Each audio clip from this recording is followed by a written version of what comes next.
Bom dia, tudo bem? Saudações salesianas. Vamos terminar o semestre? Vocês devem estar achando engraçado, né? Cada dia num lugar. Eu tô aqui numa praça que tem aqui no condomínio, então vocês vão ouvir de vez em quando som de criança brincando, vocês vão ouvir som das obras das casas que estão sendo construídas aqui próximo, tá? Bem, vamos estudar a última modalidade de extinção de um contrato de trabalho. E essa última modalidade diz a ver com algo que nós já estudamos, mas que não custa nada reprisar, que é a questão dos contratos de trabalho por prazo determinado. O que acontece com eles quando as diferentes formas deles terminarem e quais são as verbas rescisórias? Bem, tudo depende. Primeira modalidade de pagamento de verbas rescisórias numa extinção de um contrato de trabalho por prazo determinado é quando acaba o prazo, é quando acaba o evento. Aquela data cronológica estipulada chegou, ou então aquele evento como, por exemplo, o fim da temporada, ou como, por exemplo, o fim da safra. Terminou o evento, termina o contrato. E aí o que se vai pagar de verbas rescisórias? Férias proporcionais, 13º proporcional, o FGTS será liberado para saque. Só. Você não tem aviso prévio, por quê? Porque você já sabe de antemão que o contrato vai terminar. Nós já estudamos isso na usina. Por outro lado, a lei do seguro-desemprego não contempla parcelas do seguro-desemprego para contratos de trabalho por prazo determinado quando atingem o prazo, quando eles terminam naturalmente. Tá? E não tem a multa de 40%. Por quê? Porque multa de 40% é quando é ato do empregador que põe fim ao contrato de trabalho, o que não é aqui. É simplesmente chegou ao fim natural de algo que tem prazo para terminar. Tá bom? Por outro lado, aí nós temos que ver quando o evento não acabou, quando o prazo não se esgotou, quando a data avançada não chegou. Aí que nós temos que ver duas modalidades de extinção do contrato de trabalho por prazo determinado antes do prazo, antes do término do evento. E o que nós já estudamos é a bendita cláusula securatória de direito recíproco de rescisão antecipada, se tem ou não tem. E aí você vai ter grandes, enormes diferenças no pagamento das verbas rescisórias.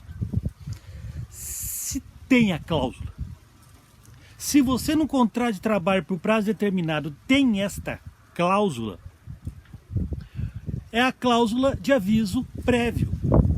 Se o empregado, por ato dele, quer pôr fim ao contrato de trabalho por prazo determinado antes, com o uso dessa cláusula, o fim do contrato e o pagamento das verbas rescisórias vão ser operados como se fosse um pedido de demissão de um contrato de trabalho por prazo indeterminado. Tá bom? Por outro lado, entendo esta cláusula se é ato do empregador pôr fim ao contrato de trabalho por prazo determinado, o pagamento das verbas rescisórias serão os mesmos de um contrato de trabalho por prazo indeterminado, inclusive com a concessão do aviso prévio, inclusive com a liberação do FGTS, seguro-desemprego e a multa de 40%. Beleza? Agora, se não tem a cláusula assecuratória de direito recíproco de rescisão antecipada, bendita cláusula do aviso prévio, como eu já falei para vocês, né? Poderia ser cláusula de aviso prévio, ficava mais fácil. Mas vamos complicar, né? Coisa de legislador e de professor de direito do trabalho também, vamos complicar. Aí o que acontece? Se você não tem essa cláusula, além do pagamento de todas as verbas rescisórias, quando a cláusula existe, entenderam? Além do pagamento de todas as verbas rescisórias, quando a cláusula existe, ainda tem a multa, que é a multa ou do 479 ou do 480.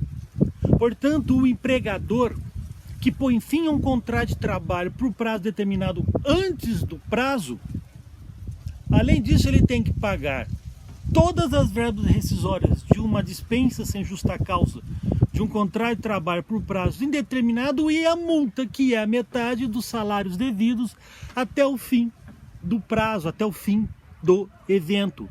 E se for um pedido de demissão, é a mesma coisa. Todas as verbas rescisórias de um pedido de demissão, só que aí é o empregado que vai pagar a multa ao empregador. Lógico, a multa será paga mediante desconto nas verbas rescisórias. Só que tem um limite. E o limite não está no 479. O limite não está no 480. O limite está no 477, parágrafo 5º, que é o limite de desconto de verbas trabalhistas no pagamento das verbas rescisórias, que é uma remuneração do empregado. Se no final das contas você descontar e esse valor que o empregado deveria pagar ao empregador exceder a uma remuneração sua, o empregador terá que entrar na Justiça do Trabalho contra o empregado. Tudo bem? Obrigado.